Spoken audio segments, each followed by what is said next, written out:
Olá, sou o professor César Hildo, professor do Ensino Religioso Fundamental 2, e vamos estar com conteúdo de 7º ano, 3º bimestre. Espero que você esteja no conforto da sua casa, esteja assistindo essa aula. Se você tiver acesso ao YouTube, dá um like lá na nossa aula, ajuda a gente, né, a ter uma boa pontuação. Então nós vamos estar com esse conteúdo. Eu gostaria de compartilhar para você visualizar no nosso slide: ensino religioso, práticas de espiritualidade em situação limite. Essa é a nossa temática do 3º bimestre, essas práticas de espiritualidade diante, né, de situações que são muito tristes, né? Envolve doença, envolve calamidade, tragédias, né, pessoais ou coletivas. Então, diante dessa problemática, nós vamos ter 3 modos de encarar o sofrimento. 3 modos distintos de encarar o sofrimento. O primeiro modo que nós gostaríamos de compartilhar com você é o modo filosófico. É claro que existem pessoas que fazem por opção de vida, né, ou por ele estar inserido em uma cultura diferente, né, da nossa, né, que é a nossa cultura ocidental, por exemplo, a cultura oriental, a pessoa faz uma opção filosófica de não seguir nenhum tipo de religião, né, e ele, por exemplo, seja um ateu. Mas diante dessa situação, que envolve todo mundo, como perda de parente, a pessoa pegou uma doença terminal, ela passou por uma grande crise humanitária, está numa situação mesmo problemática, que muitas vezes as pessoas que fazem parte de alguma religião ou pertencem a alguma igreja, elas encaram essa situação de uma maneira mais positivista, né, para ela, né, mas como se fosse uma questão de superação. Eu sei que existem provações para essas pessoas, mas elas têm uma fé que vai fazer com que ela venha superar aquela situação com muito mais disposição, muito mais alegria, né? Como é o caso daquela pastora, né, que pegou câncer, Ludmila Feber, e sempre a gente vê uma fala dela sendo positivista diante dessa situação. Tá? Então, nesse caso, a definição filosófica ela se enquadra mais nessas pessoas que não têm opção de religião, mas ela é humano, ela sofre, ela tem parente, né? Ela pode, né, passar por uma situação dessa e como que ela vai encarar. Então, nós temos aí um sentido, né, e aí eu gostaria de ler com você, né, a dignidade centrada em decisões existenciais concerne a opção por enfrentar e superar o sofrimento, visando uma convivência social em harmonia, compreendida a comum participação na vida, seja no contexto individual ou coletivo, de escolhas com objetivos comuns de evoluir e ser feliz. Então, um ponto muito interessante no campo da filosofia: o ser humano está nessa vida procurando a felicidade, né? A filosofia, ela trabalha muito esse conceito de felicidade. O que é ser feliz, né?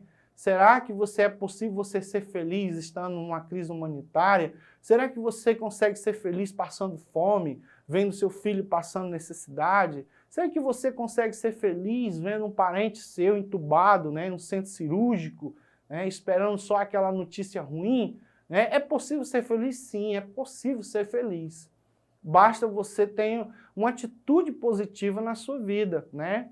Só basta você encarar isso como um fato de natureza, de naturalidade. É normal que as pessoas elas nasçam, elas cresçam, elas evoluam, né? Ela vai evoluir enquanto ser humano, vai procriar, envelhecer e morrer. Isso é natural. A morte faz parte da nossa vida. É uma coisa que não podemos escolher. Né? A gente não escolhe o lugar que a gente vai nascer, a gente não escolhe o nome da gente, as pessoas dão o nome a gente, né? A gente não escolhe o país, a gente não escolhe a nacionalidade, nem o idioma, a gente simplesmente nasce e é nos dado isso de presente. Agora, é claro que a gente tem que lutar pela vida, né? A vida é algo que é precioso, seja no campo do ateísmo, seja no campo da filosofia ou no campo da religião. Tudo bem? Então vamos para o sentido religioso. E nesse caso, sentido religioso, diante de uma situação problema, de uma situação assim, a fé é uma ferramenta importante, né?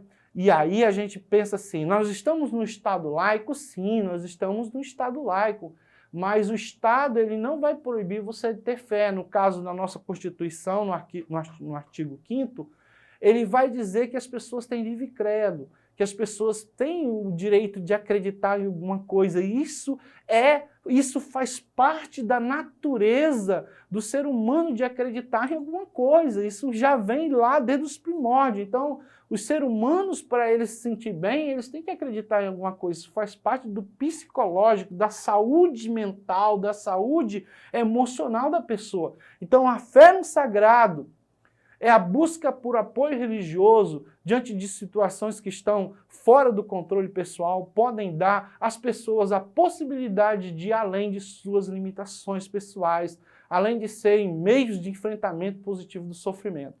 Então a gente vai ter, por exemplo, a história do cristianismo. Vamos citar ele, não porque ele seja mais importante, mas temos também exemplos de religiões afro que se superaram. Nós temos fontes de conhecimento de religiões que estão ligadas aos indígenas que se superaram, estão aí, né? Mas o cristianismo, porque tem história, e está gravado na própria história da humanidade, de superação, né? A gente vai ver que o cristianismo, quando ele surgiu, ele foi perseguido pelos judeus por muito tempo, até que Roma assume uma postura de perseguição, quando Nero culpa os cristãos de ter queimado Roma. Então foi uma perseguição assim horrenda. Morreram muitos judeus e cristãos por muito tempo, muitos séculos, comidos por leões, foram puxados por cavalo, de pendurado em cruz, queimado, né, jogado nas masmorras, esquecido, jogado nas galeias dos navios, né?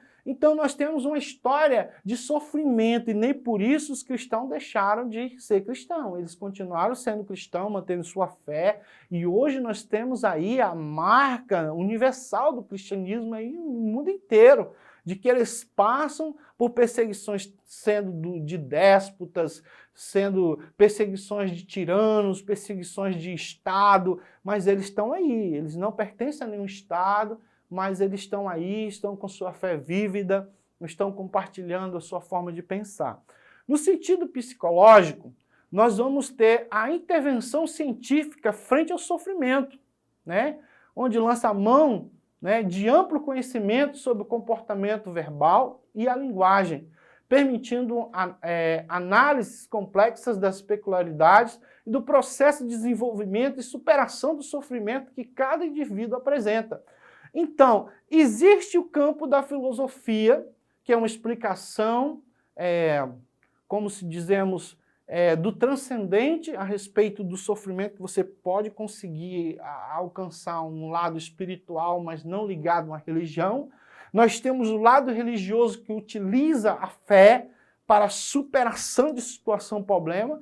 E no caso da ciência, uma explicação lógica, a ciência utiliza a psicologia, a psicanálise, tendo em vista que para alguma coisa ser científica, a ciência tem que palpar, tem que medir, tem que calcular. E no caso da alma, do psique, não é possível calcular nem medir, mas também é um campo de investigação de uma área da ciência que é o psicológico. E, para tanto, ele vai usar esse comportamento verbal, ele vai dialogar, ele vai interagir na vida da pessoa, usando essas coisas que são pormenores da vida da pessoa que está passando por problema, e aí, em uma situação extrema, ele vai usar um tipo de medicação, um antidepressivo, para a pessoa superar aquela situação, para ela passar por aquilo, entender que a vida é importante e que faz sentido você viver contribuindo com sua forma de pensar, com a sua forma de ver o mundo.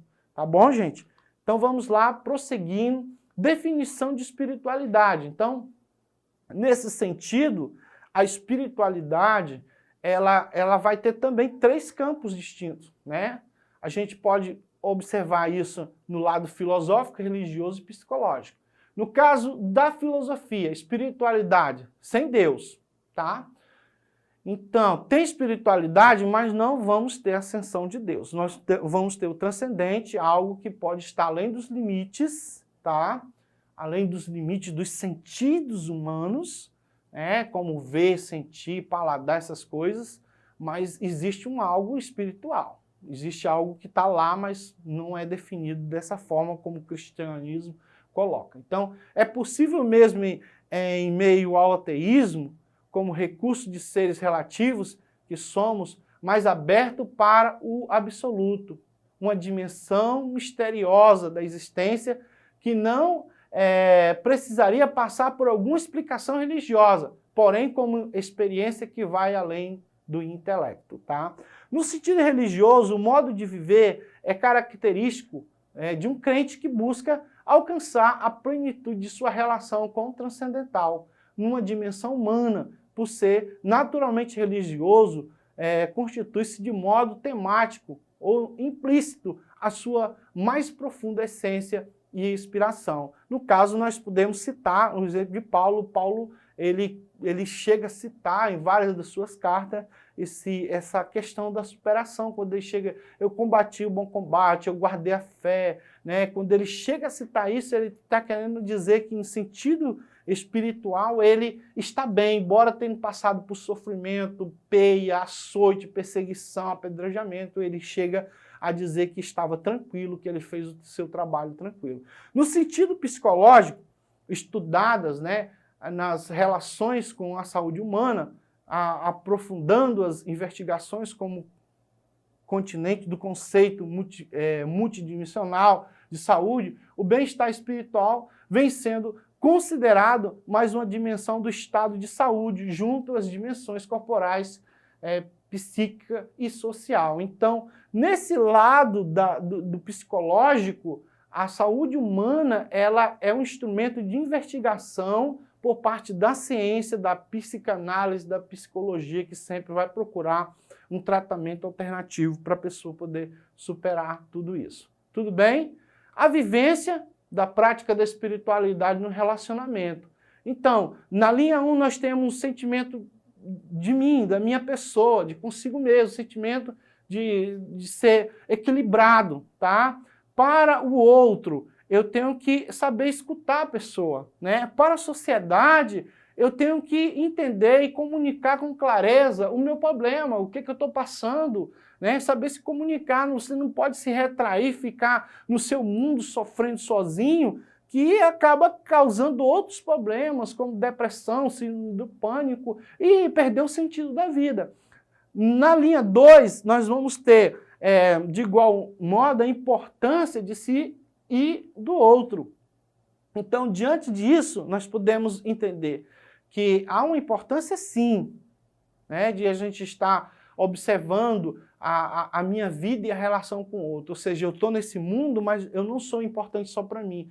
A família, ela pode me valorizar, os filhos podem me valorizar, os pais podem ter essa aproximação com a minha vida, e se eu partir, isso pode causar dor nessas pessoas. Tudo bem? Para o outro, então, a permanente atitude de cooperação. Eu tenho que estar cooperando com as pessoas, me comunicando. É importante você ter amigos, se comunicar com eles, Entendeu? No caso da sociedade, entender o ponto de vista alheio. Muitas vezes eu estou passando por um problema e alguém diz: maninho, você está passando por conta de tal situação. Às vezes pode ser errôneo esse pensamento, mas eu também tenho que acolher o ponto de vista dessa pessoa.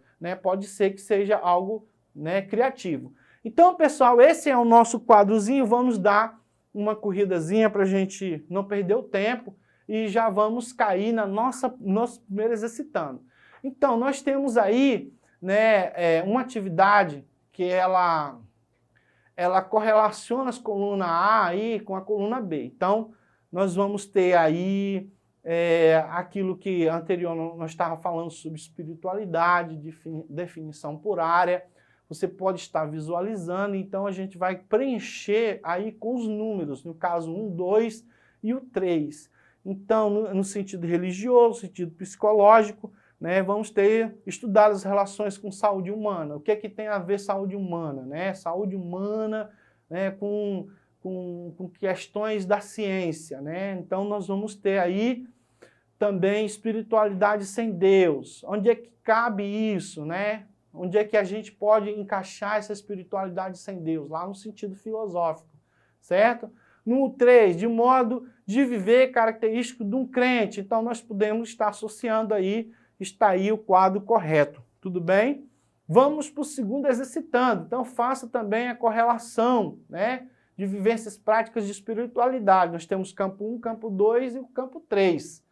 Então, nos sentidos que deve ser expresso a vivência na prática, né? Como a gente pode superar tudo isso aí, saber viver com equilíbrio legal, tanto no lado psicológico quanto no lado filosófico ou religioso. Então, nós temos aí a questão correta, né? Está disposta aí, você faça a anotação, se der para você fazer um print, você faça. O professor César vai ficar por aqui, agradeço você do 7º ano, tudo de bom para você, espero que esteja tudo bem, ok?